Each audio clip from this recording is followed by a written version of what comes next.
Acredito que cada um de nós viemos aqui para bendizer o santo nome do Senhor. Separamos este momento para adorá-lo, para louvá-lo. O louvor, ele significa elogios ao Senhor. A adoração é o teu modo de viver.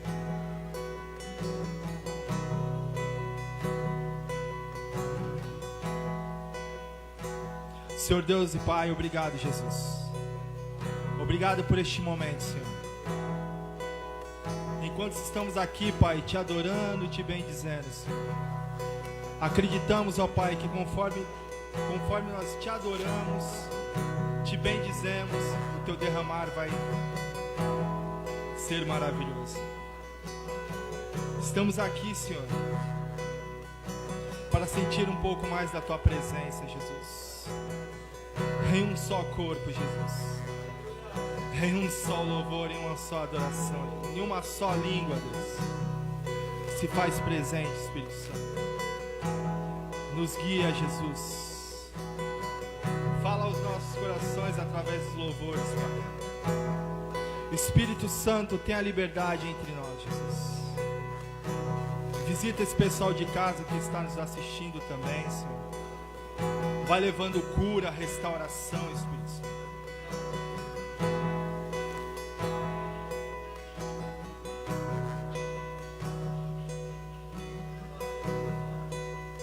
Quem é esse que vem nos abraçando? Quem é esse que vem nos constrangendo com o olhar? Ele é tão sábio, ensina em amor. Ele é tão manso, cuida dos corações. Quem é esse? Quem é esse que vem nos abraçando? Quem é esse que vem nos constrangendo com o olhar? Ele é tão sábio, ele é tão manso, cuida do seu coração. Ele entrou em casa, ele está na mesa, ele nos observa, sabe que o esperamos, e ao partir o pão, os nossos olhos se abrem, reconhecemos quem tu és. Ao som da tua voz, os nossos corações queimam de amor, queimam de amor. E ao partir o pão, os nossos olhos se abrem, reconhecemos quem tu és. Ao som da tua voz, os nossos corações queimam de amor, queimam de amor.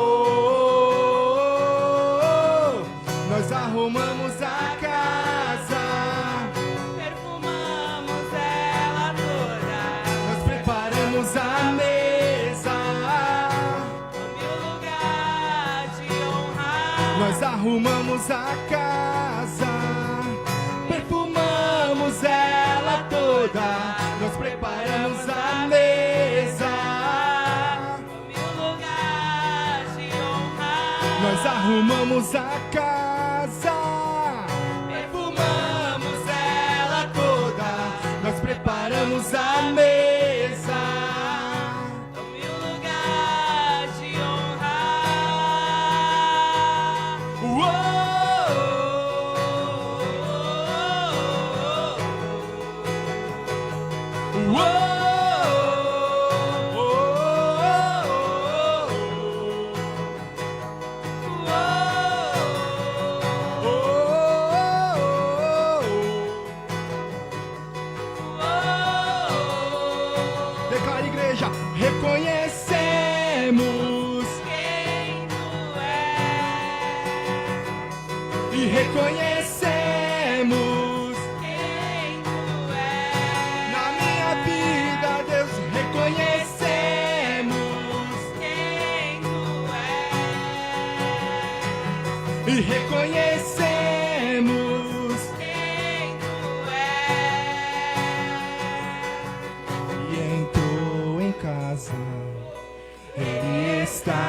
na mesa, Ele nos observa, sabe que o esperamos, declara igreja, e a partir o pão, os nossos olhos se abrem e reconhecemos quem tu és.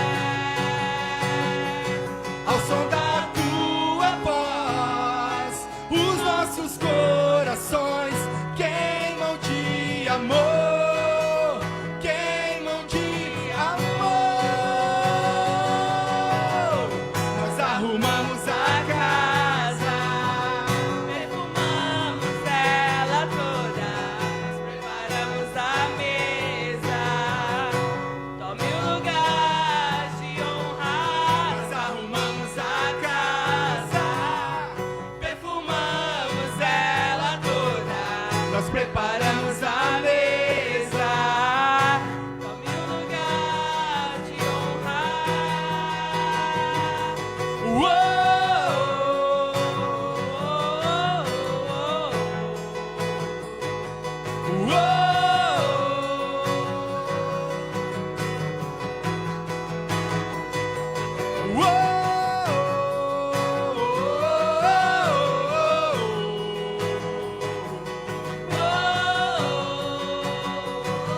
E reconhecemos quem tu és.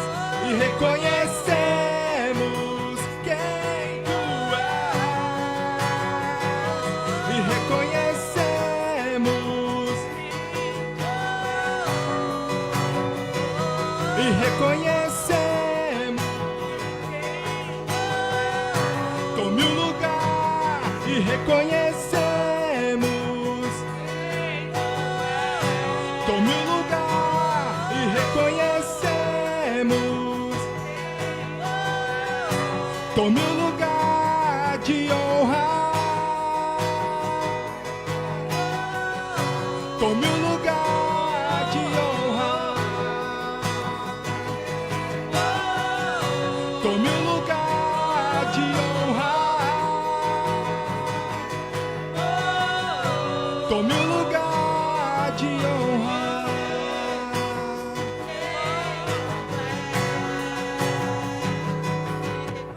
Reconhecemos quem tu és.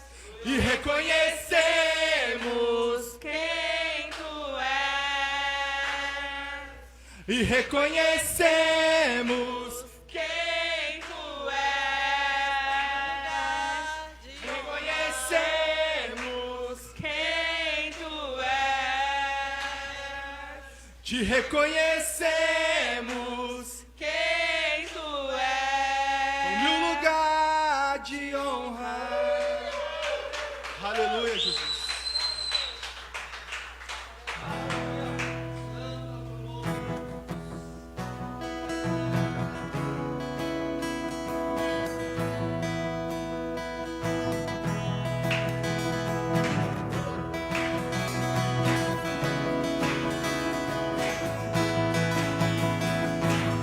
Eu te agradeço, Deus, e pelo teu favor. Eu vivo pela fé. Eu não paro, não desisto. Você mudou e fez o que ninguém. Você acreditou, isso é tudo. E o quê? A honra, a glória, a força e o levantar é pra dizer que te pertenço.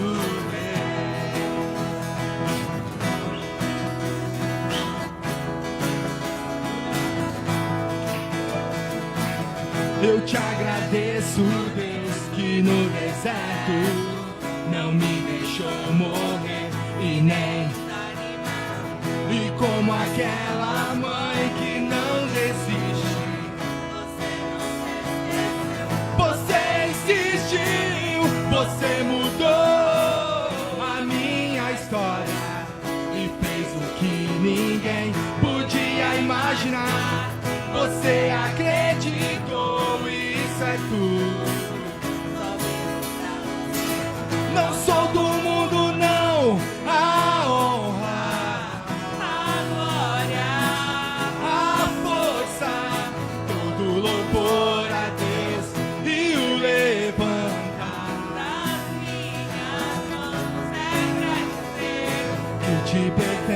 Deus, a honra, a glória, a força, todo louvor a Deus.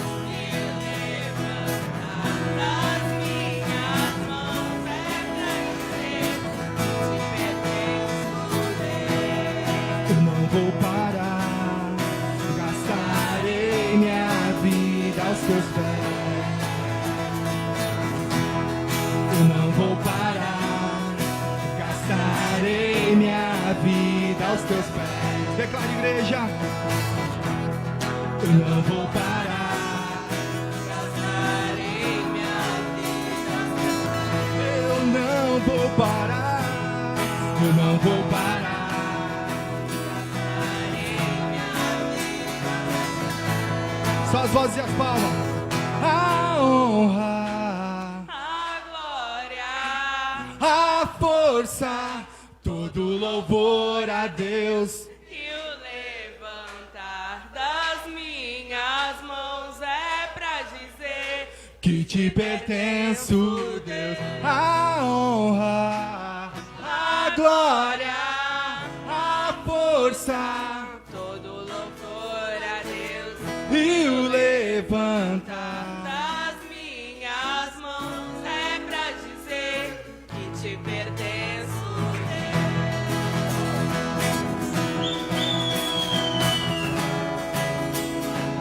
Que te pertenço, Deus.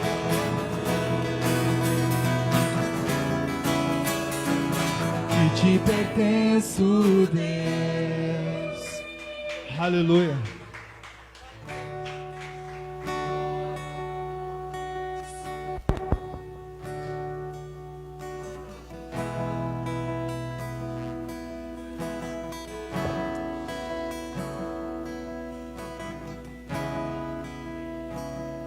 O meu orgulho me tirou do jardim,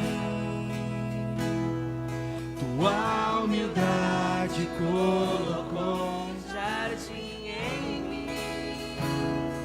E se eu vendesse tudo que tenho, Em troca do amor eu pararia.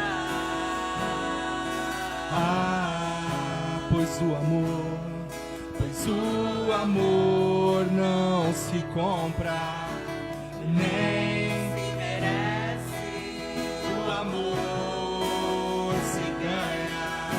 de graça o recebe. O amor não se compra, Nem se merece, o amor se ganha.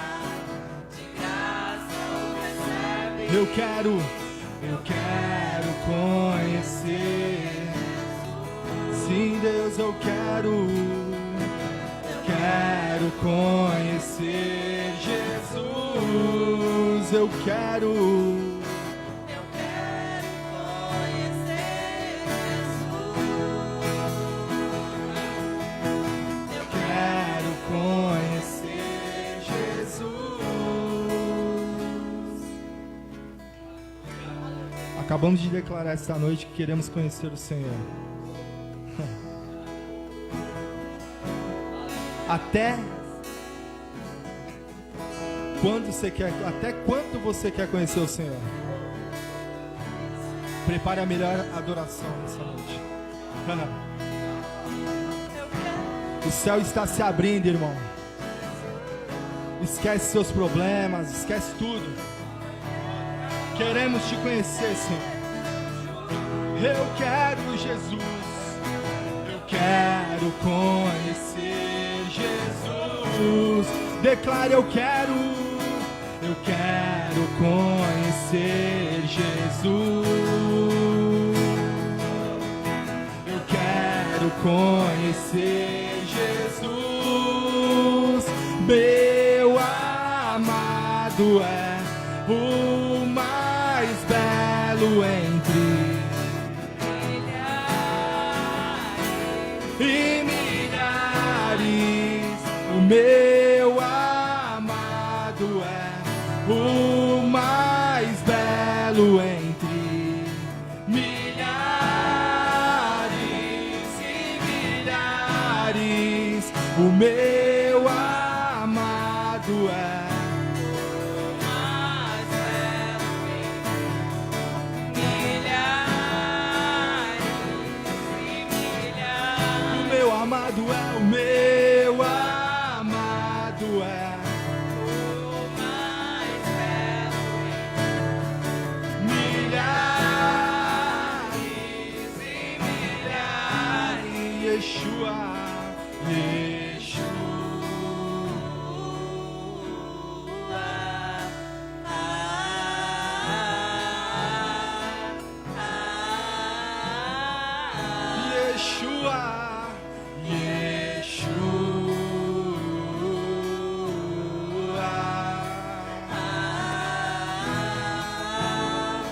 Yeshua,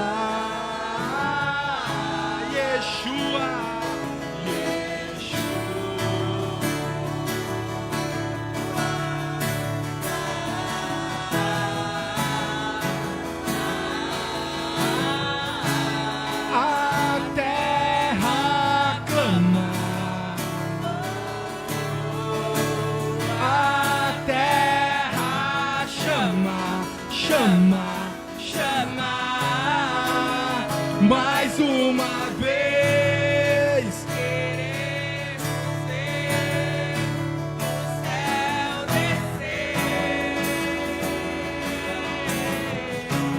a terra clama, a terra chama, chama, chama, mais uma vez queremos ver o céu descer, a terra clama,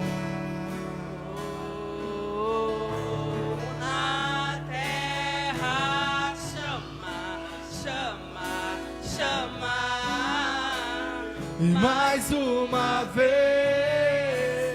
queremos ver o céu descer, o céu descer sobre minha casa, sobre minha família, Jesus. A terra clama por ti, Senhor. A terra clama por ti, Jesus. Chama, chama, chama. Mais uma vez Queremos ver o céu descer. Yeshua, Yeshua.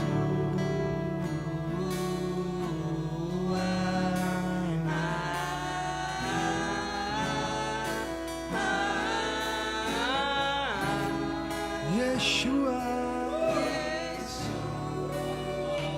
Yeshua, Yeshua, Yeshua, vem, Senhor, vem.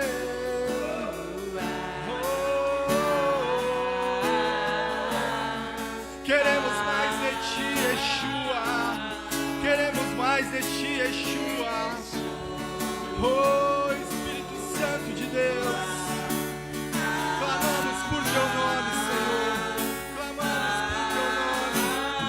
Oh, Yeshua, Yeshua.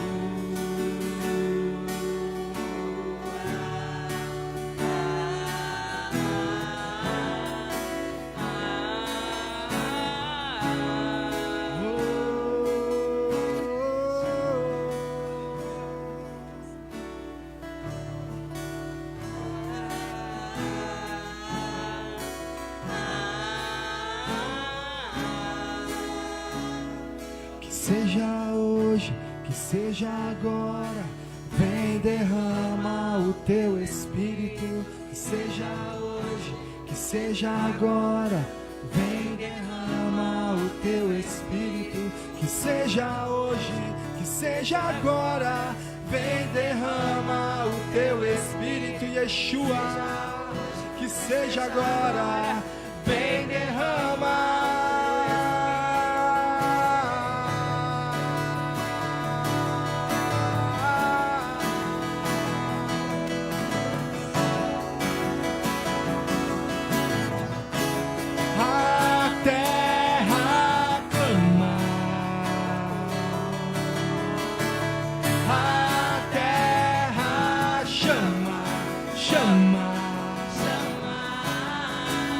E mais uma vez queremos ver o céu descer,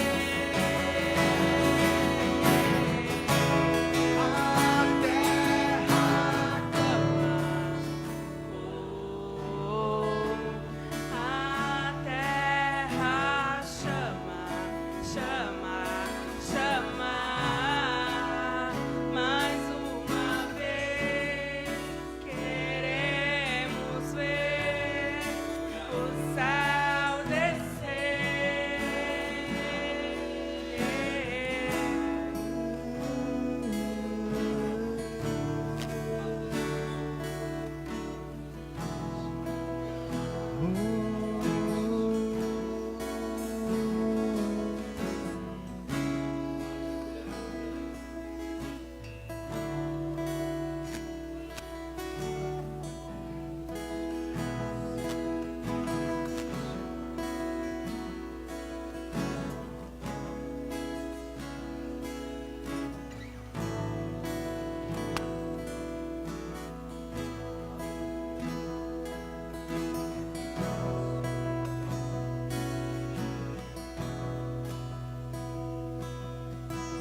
Eu não imaginava que era lindo assim, que era lindo assim, meu noivo esperado.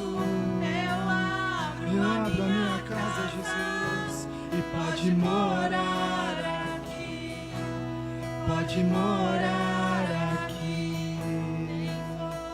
Declara, igreja. Eu não imaginava que era lindo assim, Que era lindo assim, que era que lindo era lindo assim. meu noivo esperado.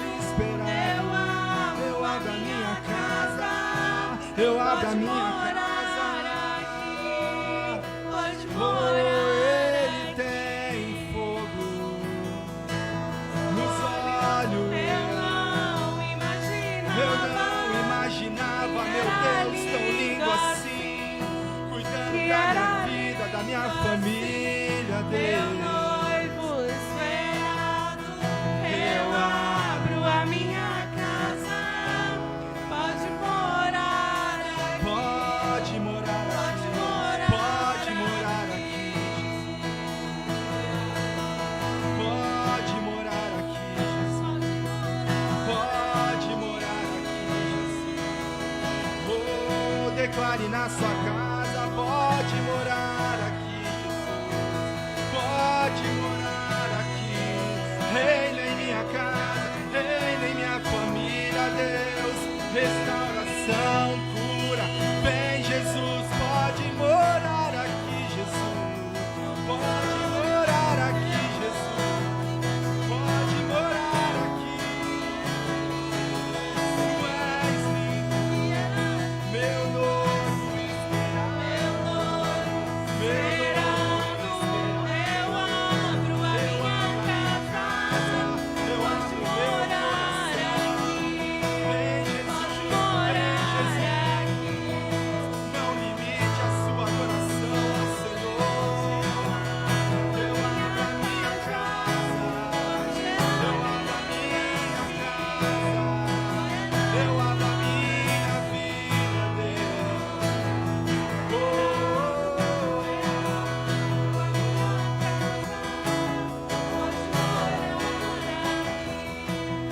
Pode morar aqui.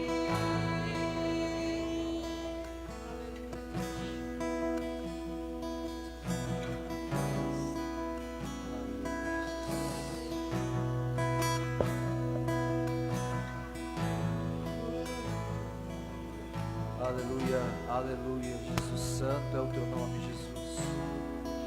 Obrigado, Senhor. Obrigado, Senhor. Porque nenhuma mentira prevalece diante da tua verdade, Senhor. Será que você pode sentir isso neste lugar, neste momento? Nenhuma mentira professada sobre nossas mentes, nenhuma mentira professada dentro de você, que você não iria conseguir, que não iria dar certo, que você não aguenta mais. Jesus, Espírito Santo, o Senhor é a prova que nenhuma mentira fica de pé diante da tua verdade, Pai. A tua verdade reina para sempre, reina para sempre. A tua verdade para sempre, sempre, sempre, sempre, sempre reinará a sua verdade para todos sempre, Pai. Por isso, Senhor, continue nos dando o privilégio de ouvir a tua voz. Continue nos dando o privilégio de adorar ao teu santo nome, de se achegar diante da tua presença, Pai, pela tua graça, Senhor, pelo favor imerecido, porque nós não merecíamos estar aqui, nós não merecíamos estar diante da tua presença, Pai, mas a tua graça nos alcançou. Por isso nós estamos alegres, por isso nós estamos felizes e convictos de que tua verdade reina para todo sempre. Continua falando conosco essa noite, Senhor. Pai, prepara os nossos corações essa noite como uma terra fértil para receber a sua palavra começar em mim, para que meu coração seja como uma terra fértil e que ele possa gerar frutos, que as verdades que o Senhor falar sobre os nossos corações essa noite caia como uma terra fértil, e que nós ao irmos para casa possamos ser bons mordomos desse jardim e regar essa semente, continuar meditando na tua palavra, Pai.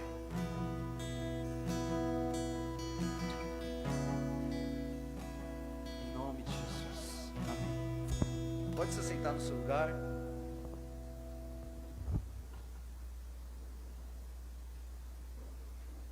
Glória a Deus, Deus é bom, amém? Dá um glória aí, irmão. Glória a Deus. Deus é bom demais. No seu lugar aí, respira fundo nesse momento.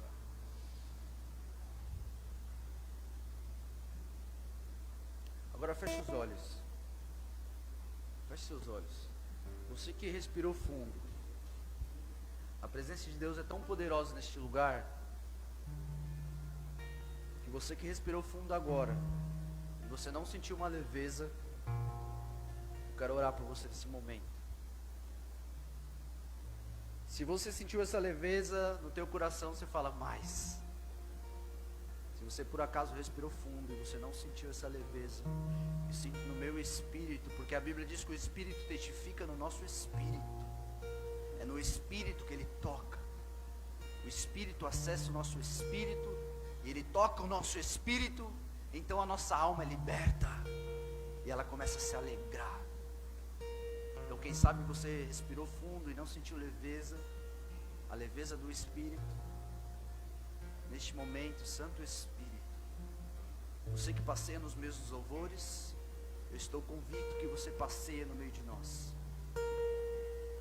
Eu estou convicto que você vai em cada coração, em cada assento dessas cadeiras neste momento, inclusive no meu que estou aqui. O Senhor para na frente de cada um, com a tua onipotência, onipresença.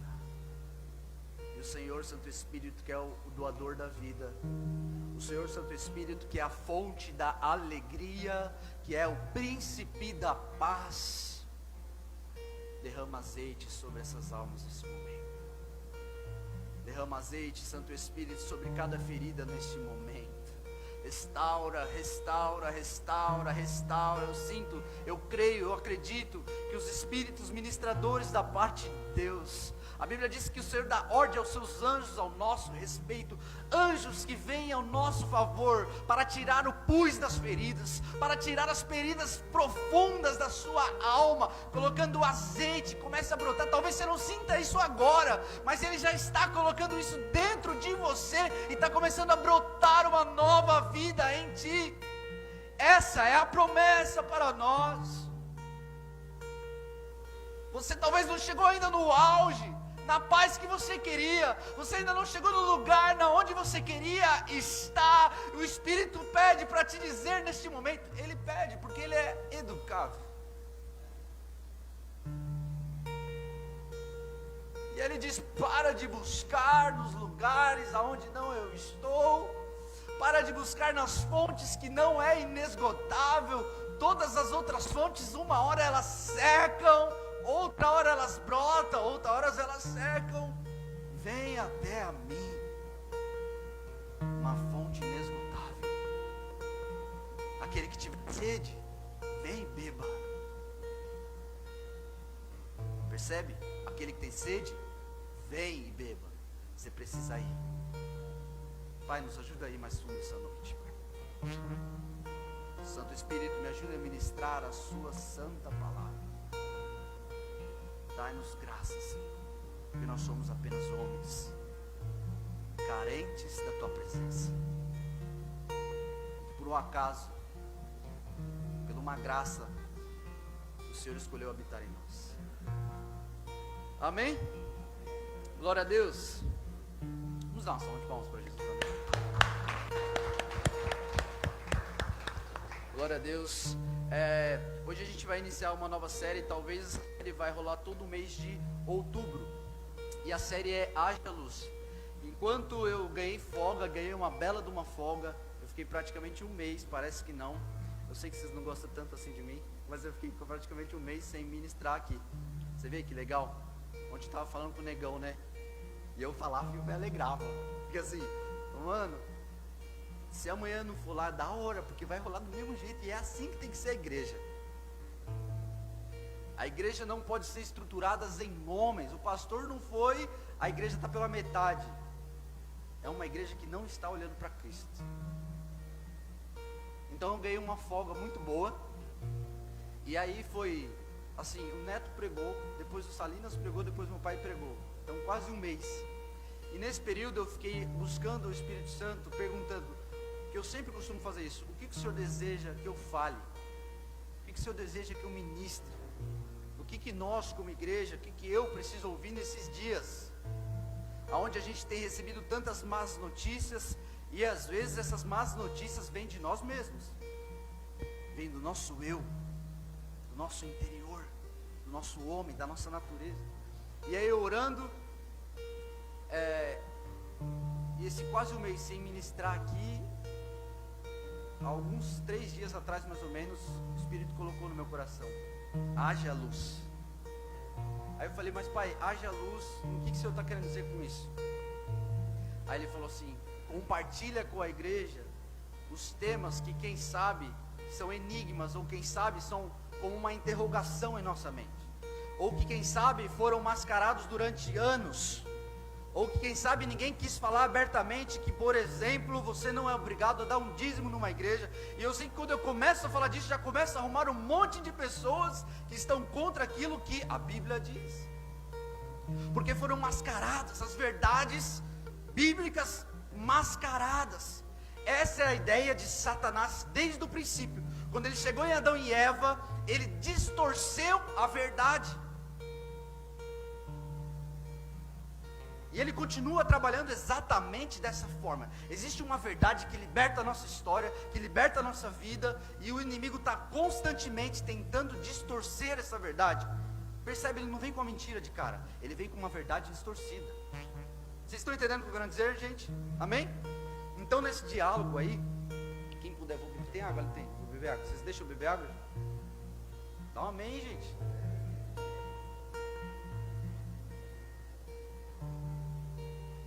Ai, como é bom estar aqui, gente. Vocês gostam? Eu gosto.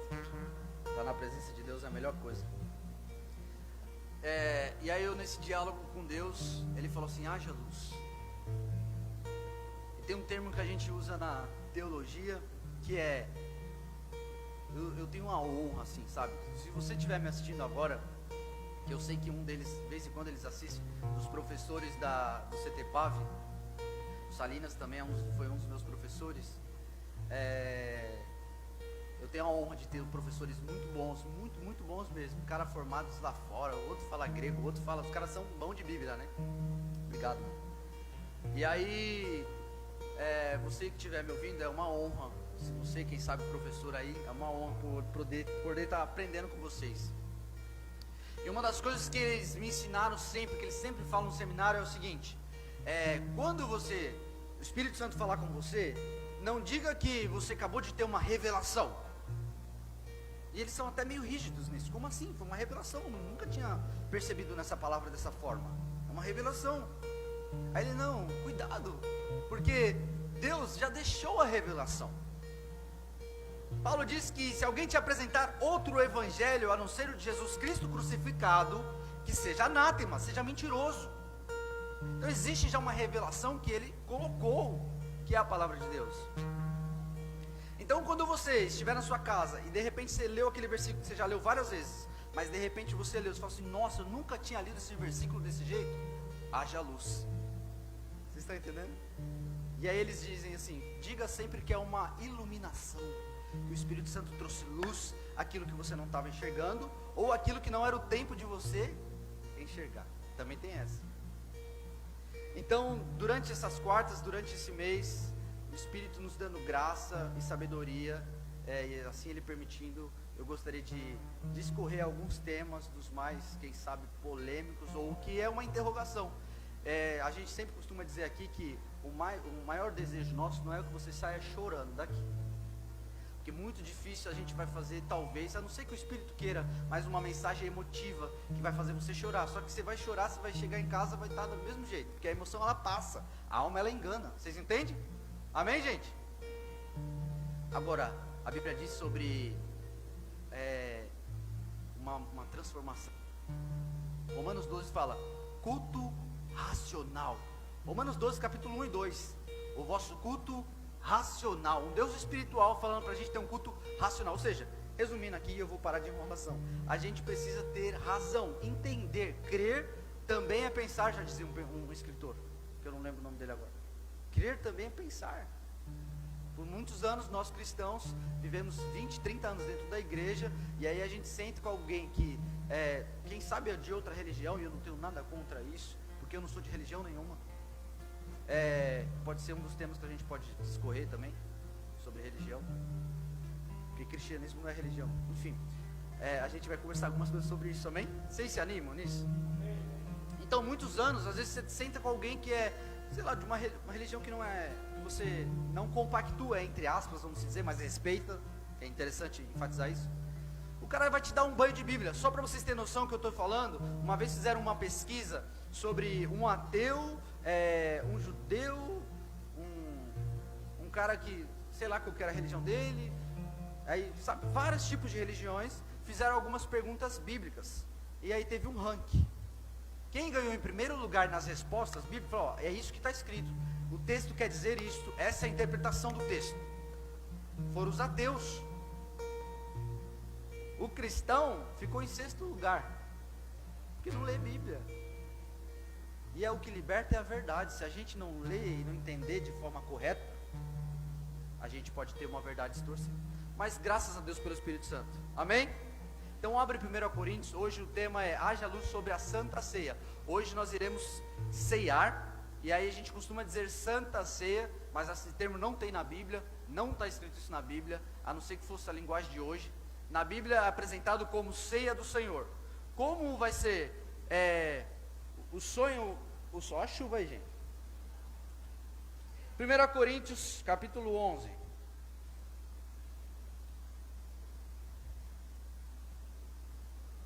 Aleluia. Quem for achando aí diz glória a Deus. Hoje no final, gente, a gente vai cear. Tá muito alto aí o microfone? Não, tá de boa? Tá de boa? Nós iremos ceiar. Então, com a ajuda do Espírito Santo, eu vou tentar compartilhar o que é a ceia. O que é esse cerimonial que nós fazemos durante anos. Você que já abriu 1 Coríntios 11, eu quero te dizer, segura aí que a gente já vai ler ele, amém? Em primeiro lugar, eu vou falar da ceia sobre quatro aspectos da Santa Ceia. Eu acredito que eu vou conseguir falar e ao mesmo tempo pregar. Estudo junto com Bíblia, junto com pregação, amém? Então, 4 aspectos. Outra coisa, isso aí pode ser um sonho meu particular, mas eu acharia muito interessante, sabe aquele sonho que você fala assim, acho que não rola isso, mas pode ser que role um dia. Quando a gente for para culto, além da gente saber que está indo cultuar a Deus, a gente sempre tem um bloquinho de nota. Eu acho que é um sonho, mano, sabe? Não sei se é uma viagem minha, mas... Porque estatísticas dizem que quando você só ouve é 5% que você leva. Quando você ouve e escreve já é quase 75%, se não me falha a memória. Quando você ouve e escreve, 75% você retém. Quando você ouve, escreve e compartilha com os outros, fala aí, Gil, parece que é 90% que você retém daquilo. Então quem está com o desejo de crescer no conhecimento, é uma boa ideia anotar o que a gente vai falar aqui hoje. Então eu vou falar em 4 aspectos. O primeiro aspecto é a ceia no aspecto histórico. A ceia no aspecto histórico. Depois o aspecto que eu vou falar é a ceia no aspecto social. O que é a ceia no aspecto social? Depois a ceia no aspecto espiritual. O que significa a ceia espiritualmente? E por último, a ceia no aspecto da graça. Amém? Então, bem rapidamente, eu vou tentar ser bem dinâmico para não ficar amassante nada. Mas assim, a ceia no aspecto histórico, o que era a ceia no aspecto histórico? Na cultura judaica, quando eles se sentam à mesa, quando os discípulos lá se assentou à mesa, Jesus pegou pão e vinho, como eles cresceram nessa cultura, eles sabiam que quando Jesus colocou pão e vinho sobre a mesa, eles já sabiam dentro deles que Jesus estava prestes a fazer algum pacto ou alguma aliança. Toda vez que tinha pão e vinho em uma mesa, geralmente era quando ia se feito algum trato muito importante ou algum pacto de aliança. Então, quando Jesus se assentou com eles, de cara ele falou: opa, a mensagem hoje não vai ser qualquer uma. Nunca foi, né, Jesus? Mas assim, a mensagem hoje vai ser, é um pacto. Ele deseja fazer alguma aliança. Então, no aspecto histórico, cultura judaica, Melquisedeque, por exemplo, quando Abraão foi se encontrar com ele lá no Antigo Testamento, a primeira coisa que ele faz, pão e vinho, eles ceiam, porque eles estão fazendo uma aliança. Então, a ceia no aspecto histórico ali, cultural, representa aliança.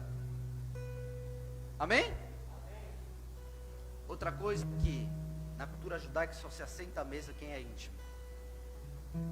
Vocês estão pegando aí? Vocês são espiritual, vocês estão pegando a parada. Na cultura judaica só se assentava à mesa aquele que era muito íntimo da família ou um parente muito próximo.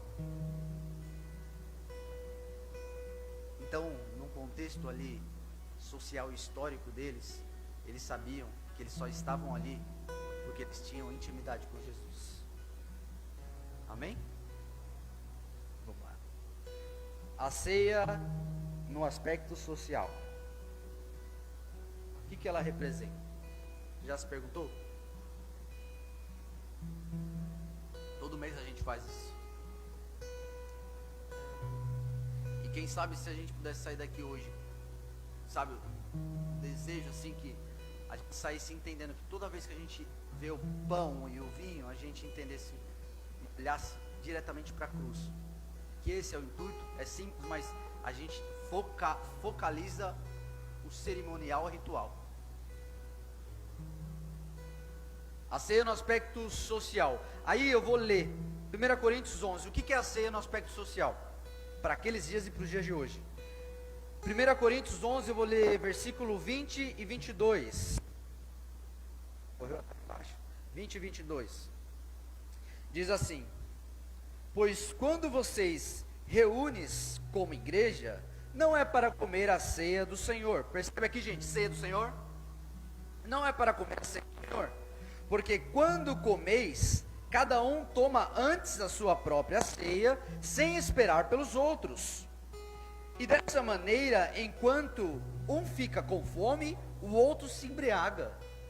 Será que não tendes casas onde podeis comer e beber? Ou de fato desprezais a igreja de Deus, humilhando os que nada possuem? A ceia no aspecto social, e aqui eles já tinham o costume de estar ceando, Jesus já tinha subido aos céus. No aspecto social, ela revela o DNA divino. O DNA divino é que riqueza é para todos. O DNA divino é igualdade, é justiça social, é doação o tempo todo. A ceia no aspecto social revela doação. A ceia no aspecto social revela igualdade, porque eles não faziam como nós fazemos hoje. Era uma grande festa, cada um trazia o seu alimento, e aqueles que tinham mais grana, eles traziam um banquete, e eles se reuniam entre família com a grana, comiam o que eles tinham de bom. Os mais pobres chegavam depois, e quando eles chegavam não tinha nem o que comer. E aí Paulo repreende e fala assim: isso aí é ceia do Senhor? Aquele que fica com fome. Sabe o que é comer e beber indignamente? Toda vez que a gente ouve na igreja: olha, se examine-se agora, porque comer e beber indignamente é ceia. Sabe o que é comer e indignamente é ceia? Comer e beber indignamente, no contexto do texto, comer e beber indignamente é não ter justiça social, é não esperar pelo teu irmão que está do teu lado. E não é só na hora de comer o pão e o vinho dentro da igreja. A ceia não diz respeito ao pão e o vinho dentro da igreja. A ceia diz respeito ao corpo de Cristo, ao qual nós fomos inseridos, a uma intimidade que nós estamos. Vocês entendem? Então, comer e beber indignamente no contexto do texto é não ter justiça social, é eu ter abastança e o meu irmão ter falta, é eu não ter a cultura do dar, é eu não ter a cultura do semear, é eu não ser generoso.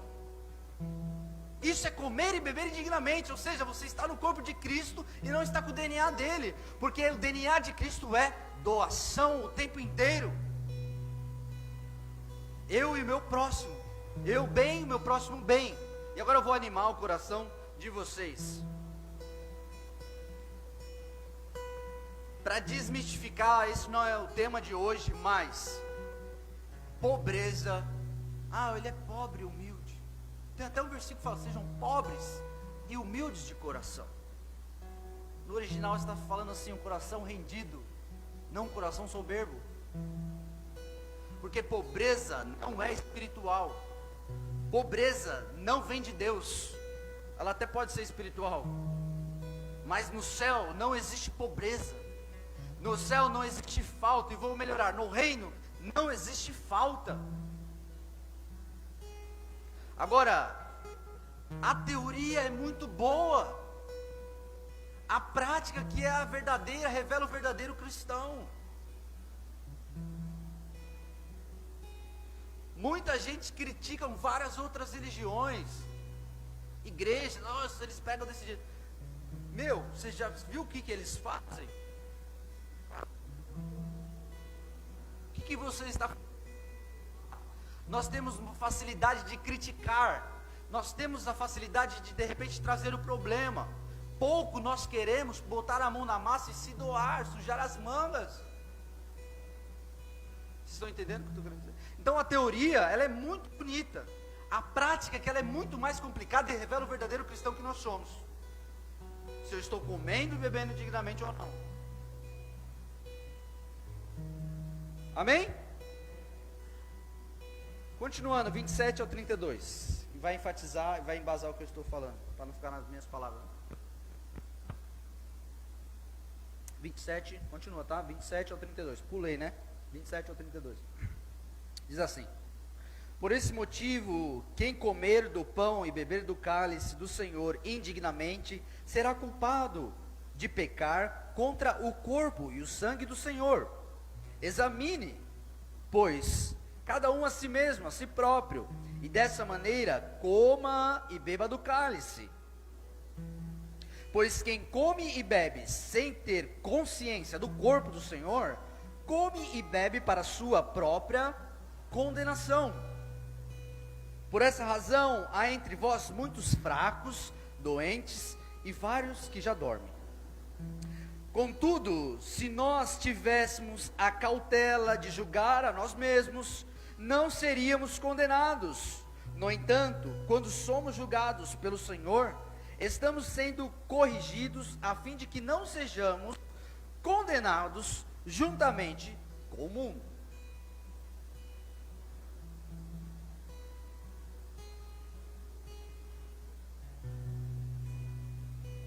Percebe que ele fala: examine-se e coma, examine-se e compartilha.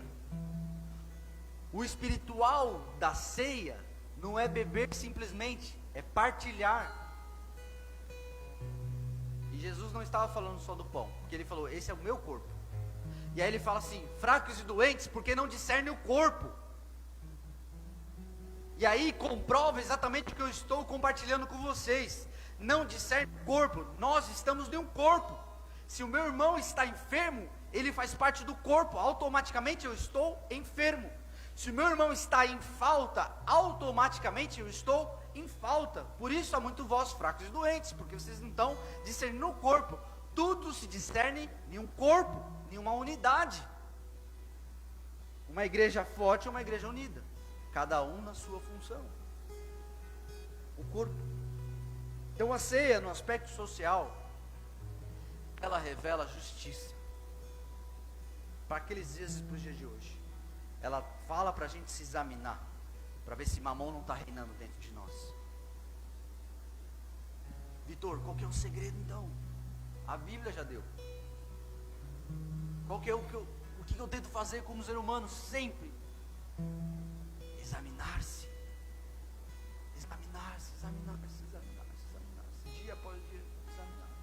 olhando para dentro de mim, olhando para dentro de mim, olhando para dentro de mim, todos os dias, olhando para dentro de mim.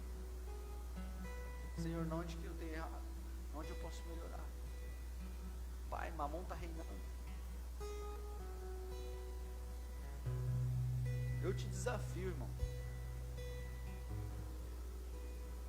É muito legal você fazer desafio com o Santo Espírito. Fala, mostra para mim. Ele vai mostrar. Incrível. Porque nós sempre vamos estar precisando melhorar. Amém ou não amém? Então, se você se examinar, ele é muito bondoso. Ele vai falar assim, é aqui, melhora nisso. Ele vai falar. E o outro desafio, que é muito gostoso fazer com o Espírito Santo, é que cada um tem sua loucura. E a loucura de cada um não pode virar regra, senão se torna uma heresia. Nossa regra é a Bíblia, amém? Mas às vezes eu tenho essa loucura, eu e o Espírito Santo. Já fiz isso algumas vezes. Deus sabe no meu coração, não estou falando isso para a glória humana, estou falando isso como irmão, para a gente caminhar juntos, porque nós precisamos uns dos outros, amém? E a loucura é que eu fiz isso já algumas vezes, se examinar a respeito de Mamon. Jesus tratou o dinheiro como uma divindade, o próprio Jesus. Eu não sei se vocês sabem, mas a palavra dinheiro no Novo Testamento, ela está atrás da palavra reino. Depois da palavra reino, a palavra mais falada no Novo Testamento é dinheiro. E Jesus uma hora ele fala, é Mamon, é um Deus, porque eles reinam, eles te governam. Vocês lutam, vocês choram, vocês ficam preocupados, vocês ficam ansiosos. Ele está reinando dentro de vocês. E eles falam, ou vocês vão me adorar. Ele chega a esse ponto, ou vocês me adoram, ou vocês adoram a eles, ponto. Ele chega a desabafar dessa maneira. Então, se Jesus nos alerta nessa ceia social a respeito de justiça social, se Ele não está nos alertando, é bom nos examinarmos. Vocês creem nisso? Porque eu não quero chegar diante dele e falar, expulsei demônios no teu nome, curei os enfermos no teu nome, e ele falar, apartai-vos de mim, que eu não te conheço. Por que esse cara viveu curando, pregando, expulsando demônios, e ele não conhecia Jesus? Simplesmente porque ele não se examinava. Ele não tinha humildade de quando se examinava. Eu tenho certeza que o Espírito Santo falava que ele tinha que mudar, e ele não mudava. Então, as loucuras que às vezes eu faço, e são loucuras mesmo, porque é para provar o coração. Então o Espírito Santo, às vezes, eu estou em alguns momentos, e é nítido assim. Uma vez eu estava no semáforo, e eu não costumo dar dinheiro no farol, no semáforo. Não costumo mesmo. A gente tem que dar a quem sem olhar quem, né? Diz aí o ditado, né? Mas eu dou se o Espírito colocar no meu coração, sim. Porque nós somos seres humanos, fala assim, pô, vai se drogar e tal. Mas quando o Espírito falar para tu dar, você não vai nem pensar nisso. Você vai doar. E teve uma vez que eu estava no semáforo, vi um menino vendendo trufas. E aí, naquela época eu estava fazendo Uber. Foi os últimos dias de Uber meu. E eu tinha trabalhado o dia inteiro para fazer. Fiz a gasolina, falei, agora o que entrar é lucro. Fiz 50 mangos. A gente é pai de família, né? Tinha feito R$50. E aí eu estava no semáforo para ir embora, um menino vendendo trufa. E aí, falei, quanto tá a caixa? Aí ele assim, R$50. Falou assim. Eu falei, é isso mesmo, Espírito Santo, eu já tinha entendido. Aquele moleque saiu pulando. Ele nem sabe meu nome, não teria que saber, mas eu sei que ele chegou de repente em casa, mãe! Isso é ceia.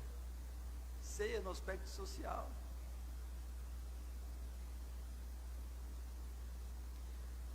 Bom, vamos lá. Vocês estão entendendo?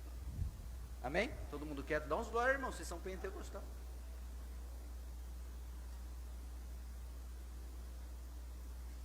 Bom, a ceia no aspecto espiritual. Aí é profundo, né? O que a Santa Ceia representa no aspecto espiritual? Quando Jesus estava ceando com os discípulos, o que aquilo representava espiritualmente? Todos nós conhecemos e estamos cansados de ler o texto de que ele fala: este é meu corpo que será partido. Ele está fazendo aquilo antes de ir para a cruz, e ele está falando exatamente o que ia acontecer na cruz. Agora, a ceia no aspecto espiritual, ela é muito profunda. Porque quando Jesus está partindo o corpo dele na cruz por nós e derramando o teu sangue, ele está fazendo um pacto no mundo espiritual. Lembra que o pão e o sangue representam uma aliança? Ele está fazendo uma aliança no mundo espiritual. Ele está tirando um pacto que existia com Adão e a morte. E quando Jesus derrama o seu sangue na cruz, existe ali um pacto, uma aliança espiritual. Eu vou repetir, existe ali uma aliança espiritual. O que isso significa? Significa que a aliança tem responsabilidades para se cumprir. E ele quis fazer e cumprir essas responsabilidades conosco, ainda que nós fôssemos infiéis. Então ele estabeleceu uma aliança da qual é a nova aliança? Todos sabem de cor? A nova aliança é essa que farei com a casa de Israel depois daqueles dias. Alguém lembra? Está em Hebreus. Firmarei com eles um novo concerto, ou seja, aliança. Eles serão meu povo e eu serei o seu Deus. E ninguém ensinará a ninguém dizendo: conhece a Deus, porque todos me conhecerão, desde o menor deles até o maior deles. É isso que nós estamos vivendo. Se você entrar no teu quarto e falar assim: eu quero te conhecer, na hora ele, a teologia de pregar o evangelho para todo mundo fica um pouco complicada agora. Até mesmo porque a Bíblia diz indo por todo mundo. É o imperativo, você tem que ir pregar o evangelho. No original fala indo. E indo significa testemunho. Mais do que minhas palavras. Mas voltando. Até sair da onde eu estava. Então, a nova aliança, voltei, obrigado por vocês me ajudarem. Nova aliança. A nova aliança é essa, ele morando em nós. Então, a ceia no aspecto espiritual, ele quebrou uma sentença de morte que nós tínhamos, que era impossível de nos achegarmos. Ele quebra essa sentença e ele traz a vida para nós. Hoje nós temos acesso ao trono da graça. Hoje nós podemos orar, buscar, e ele nos responde, e ele traz iluminação, e ele nos direciona, mesmo com as nossas dificuldades. Esta é a nova aliança, Cristo em nós. A antiga aliança era Deus esporadicamente, de vez em quando tinha muitos sacrifícios, ele vinha e descia com a tua presença lá no templo, no santíssimo lugar, e o véu foi rasgado quando o sangue é derramado. Todo mundo acha que a gente só tem livre acesso quando o véu foi rasgado. Na verdade, Deus saiu de lá do santíssimo lugar para habitar no templo que somos nós. Amém? Glória a Deus. Então, a ceia no aspecto espiritual, ela traz um peso gigantesco. Porque ela decreta coisas que nos dá certas liberdades, no sentido de que eu posso me achegar a Ele por causa da ceia, por causa desse sangue. Eu posso ter vida porque Ele trouxe a vida para mim. Amém?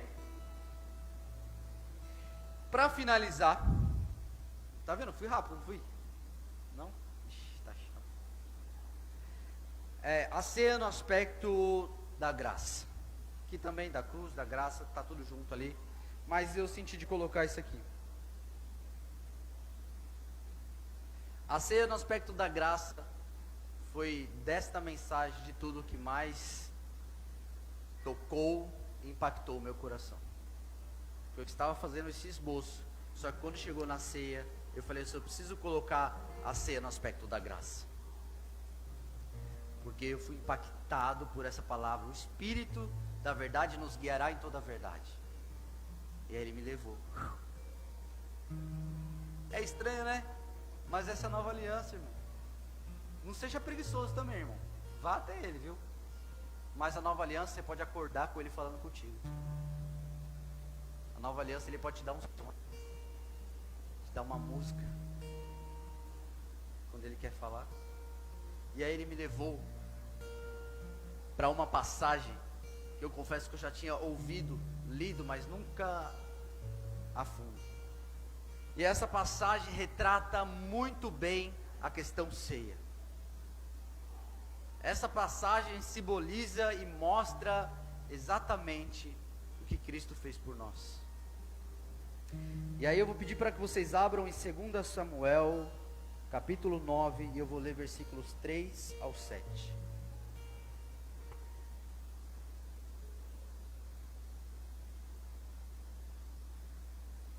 Aleluia. Vocês já acharam? No celular fica tudo rápido, né, gente? 2 Samuel 9, do 3 ao 7, e essa passagem é muito profunda, meu Deus do céu. Diz assim: disse-lhe o rei, aqui no caso o rei é Davi, tá, gente? Disse-lhe o rei: não há alguém da casa de Saul para que eu use da bondade de Deus para com ele? Então Ziba respondeu ao rei: ainda há um filho de Jonatas, aleijado de ambos os pés. E onde está? Perguntou-lhe o rei. Ziba lhe respondeu: está na casa de Maquir, filho de Amiel, em Lodebar. Então mandou o rei Davi trazê-lo de Lodebar, da casa de Maquir, filho de Amiel. Vindo Mefibosete, filho de Jonatas, filho de Saul, a Davi, inclinou-se com o rosto no chão e disse-lhe a Davi: eis aqui o teu servo. Então lhe disse Davi: não temas, porque usarei de bondade para contigo, por amor de Jonatas teu pai, e te restituirei todas de Saul teu pai, e tu comerás para sempre em minha mesa. Eu acho que está acabando a bateria do coisa, né? Ei, som, ei. Ei, som.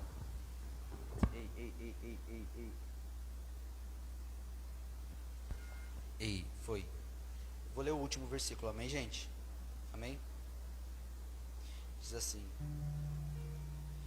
então disse Davi: não temas, porque eu usarei de bondade para contigo, por amor de Jonatas teu pai, e te restituirei todas as terras de Saul teu pai, e tu comerás para sempre a minha mesa. Agora, quando nós lemos esses versículos, discorremos ele diretamente, nós não conseguimos ter profundidade no que realmente está acontecendo aqui. É muito mais profundo. A história de Mefibosete traz para nós exatamente o que é a ceia do Senhor. Mefibosete era neto de Saul, o primeiro rei de Israel,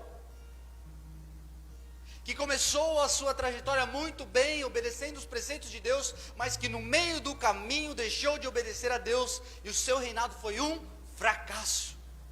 A Bíblia diz que é melhor terminar bem do que começar bem. Não se preocupe com os começos sempre são um pouco mais complicados, mas se preocupe como você vai terminar. Foque nisso. Porque Saul começou muito bem, mas no meio do caminho ele se perde. O primeiro rei da casa de Israel se perde e para de dar ouvidos à voz de Deus. E o fim desse reinado é trágico, porque na sua última batalha todos os seus soldados morrem, inclusive os seus filhos. Todos os seus filhos morrem. Não foram só os soldados, todos os seus filhos, sangue do sangue dele, morre na batalha. Só fica ele vivo e Mefibosete. Só que entende, Mefibosete ainda era uma criança de colo.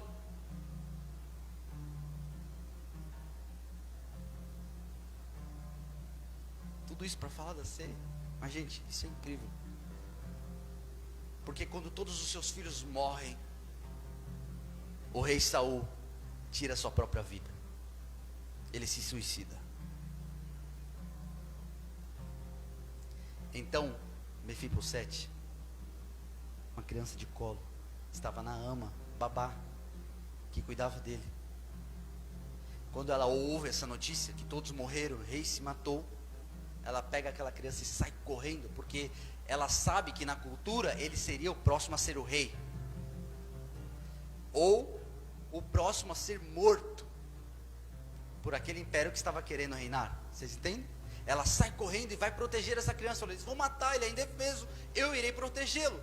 E nisso que ela sai correndo, ele cai no chão, ainda quando criança, quebra as pernas e fica deficiente dos pés.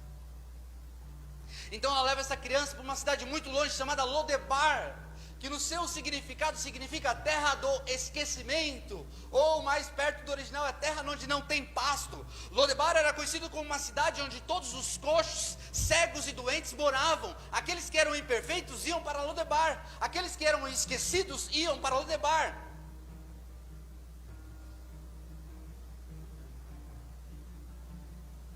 Agora, é muito fácil a gente ler o texto, mas quando a gente tenta entrar na história e se imaginar e se pôr no lugar, se fazer corpo como Mefibosete, a vida dele foi um pouquinho difícil, não foi não? Porque imagina ele crescendo, sabendo que ele seria o próximo rei.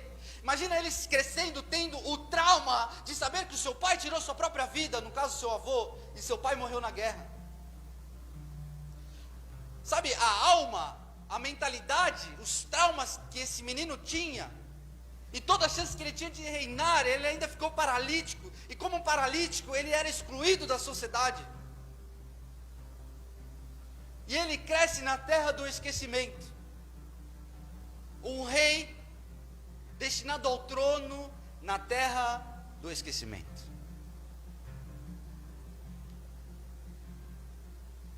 Agora, Deus levanta um rei.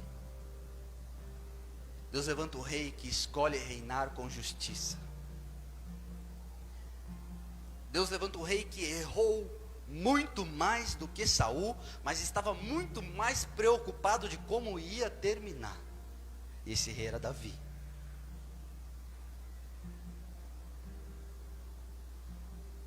E como o Espírito Santo sempre existiu, ainda que naquela época de forma esporádica, o Espírito Santo falou para Davi. O Espírito Santo levou a Davi a fazer essa pergunta: existe alguém ainda da linhagem de Saul? Teoricamente ele poderia matar, mas como ele era guiado pelo Espírito, então me traga. Traga, porque eu vou mostrar a bondade de Deus para ele. Agora, quando chega essa notícia lá em Lodebar, naquele que estava triste, naquele que achava que não tinha mais jeito, naquele que tinha promessa, mas não estava vivendo a promessa, naquele que tinha deficiências, e essas deficiências nós podemos até aplicar, que às vezes elas são espirituais, porque ele não era só manco do pé, mas ele tinha deficiências espirituais, ele carregava coisas na vida dele, que só ele sabia o que ele tinha passado e vivido.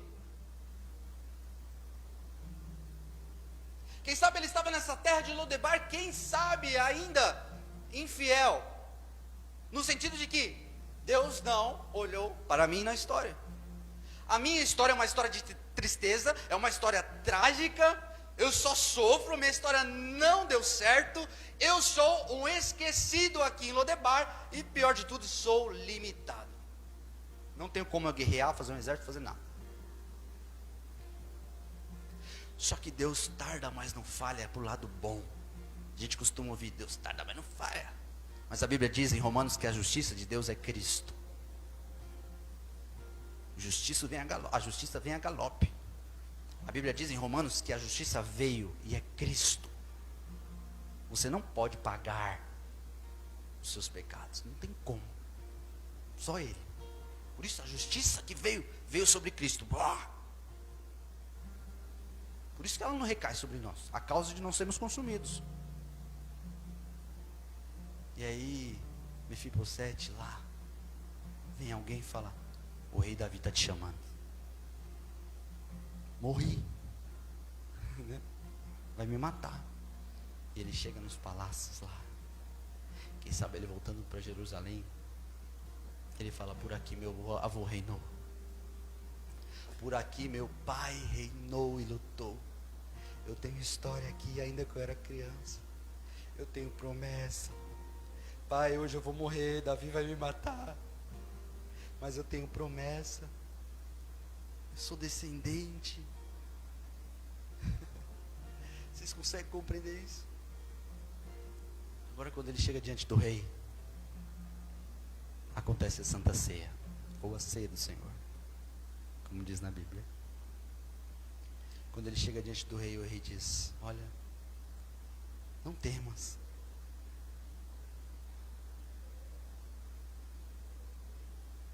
Eu vou te mostrar a bondade de Deus.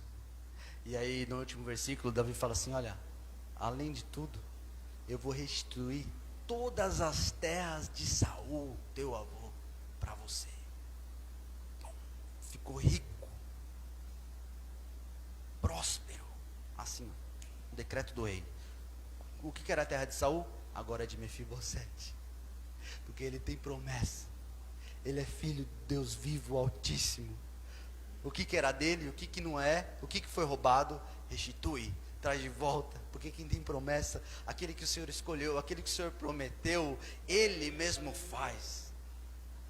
E além de tudo isso, Ele chama e fala: olha, sente-se à mesa comigo. Opa, lembra a intimidade?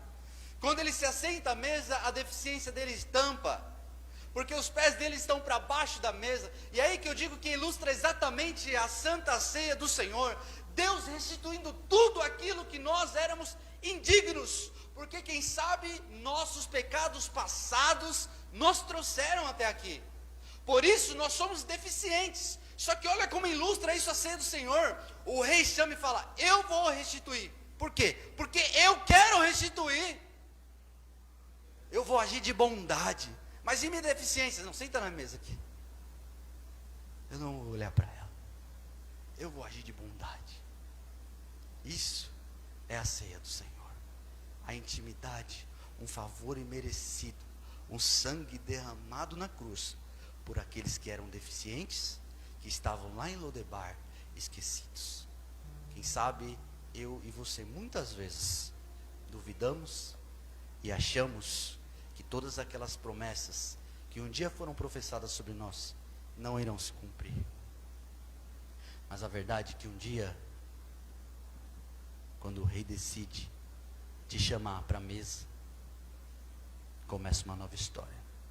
Quando o rei decide te chamar para a mesa, começa uma nova história. Eu vou repetir, eu creio que vocês estão com fé. Quando o rei te decide chamar para a mesa, você para a mesa, começa uma nova história. O rei decidiu, agora tudo é restituído. Ele decidiu, não tem quem fale contra a tua vitória e a minha vitória. Fique de pé no seu lugar. Os elementos da ceia estão prontos. Feche seus olhos nesse momento.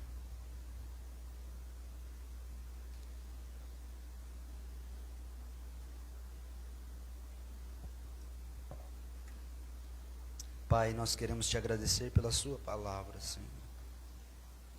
Santa palavra, Senhor. Queremos te agradecer pela mesa da comunhão, a mesa que fala, como diz um amigo pastor, a mesa que fala.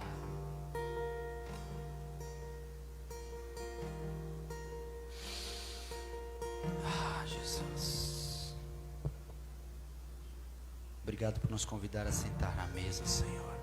Que cada um essa noite, Senhor, possa comer o pão, Senhor, tendo a plena consciência, Pai, que sim, somos imperfeitos, mas que um dia o Rei chamou a gente, que um dia o Rei falou assim: não, eu tenho promessa para eles, eu vou restituir tudo, eu vou fazer tudo novo. Que ao tomar o cálice, a comer o pão, Senhor, nós podemos sempre lembrar da tua cruz.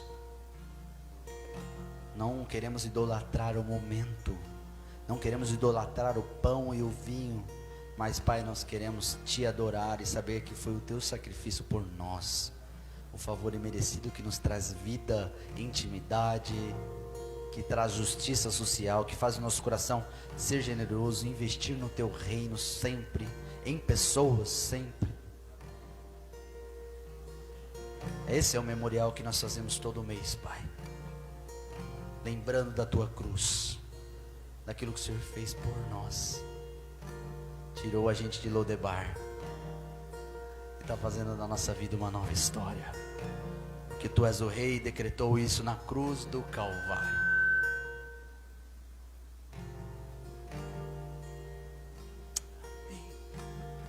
Pode ir. Pai, você ora primeiro antes de da gente poder ir para os alimentos? Meu Deus, Pai, em nome de Jesus, nos colocamos aqui diante de Ti, Senhor, pela Tua graça, pela Tua misericórdia, e por mais esse momento que o Senhor nos concede, Senhor, de estarmos aqui, fazendo parte dessa mesa, Senhor, como foi colocado aqui, Senhor. Essa mesa que representa o Teu corpo, que representa o Teu sangue, através desses elementos. Deus, em nome de Jesus, não somos daqui, nós temos promessa do Senhor. Não temos que nos apegar com nada daqui, como foi dito. Deus, em nome de Jesus,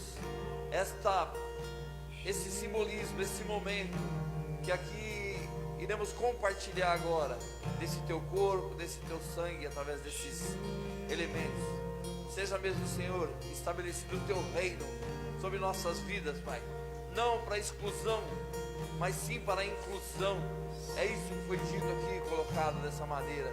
Por isso, Deus, em nome de Jesus, nos dê graça, nos dê sabedoria, para que de forma alguma venhamos aí pensar alguma vez na nossa vida que somos indignos de tomar parte desse momento.